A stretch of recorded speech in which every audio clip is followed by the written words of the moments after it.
একেবারে তেলিয়ামুড়া থানার অন্তর্গত ইচারবিল গ্রামের ১৬ ঘড়িয়াতে খোয়াই নদীতে এক নবজাতকের দেহ উদ্ধারকে ঘিরে ব্যাপক চাঞ্চল্য তৈরি হয়েছে।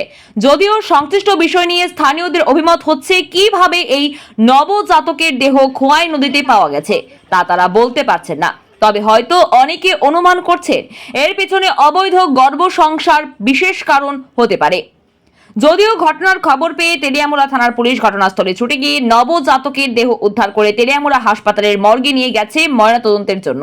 সত্যি এইভাবে যখন নবজাতকের দেহ ক্ষতবিক্ষত অবস্থায় কখনো নর্দমায়, কখনো ডাস্টবিনে বা কখনো এরকম ভাবে ছড়া বা নদীর জলে পাওয়া যায়, তখন ভাবতে বাধ্য হই আমরা কেন সমাজে আছি।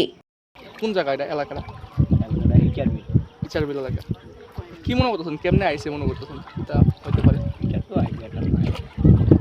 নিশ্চয়ই কেউ হয়তো অসহায় লোক নিয়ে মা, অসহায় মা ভালোর মতো অধিকার নাই, ক্ষমতা নাই, কি মনে করছেন? একদম ধরুন একদম ধরুন। কারণ এটা কি মনে করতেছেন, এটা কি মনে করতেছেন মানে কারোর পাপের ফলও হতে পারে এটা? তা হয়তো বাচ্চাটারই কর্মফল, হয়তো হ্যাঁ এভাবে পৃথিবীতে জন্ম নিব, নেওয়ার পর হয়তো সে ঠিক এইভাবেই চলে যাচ্ছে। এখানে উল্লেখ করা প্রয়োজন, ইতিপূর্বেও তেলিয়ামুড়ার বিভিন্ন এলাকায় এই প্রকারের ঘটনা সংঘটিত হয়েছে। অসমর্থিত সূত্রে গুঞ্জন, তেলিয়ামুড়া হাসপাতালের যে বিভিন্ন সময় অবৈধ গর্ভপাতের ঘটনা ঘটে, হয়তোবা এর পেছনেও ওই প্রকারের কোনো বিষয় জড়িত থাকতে পারে।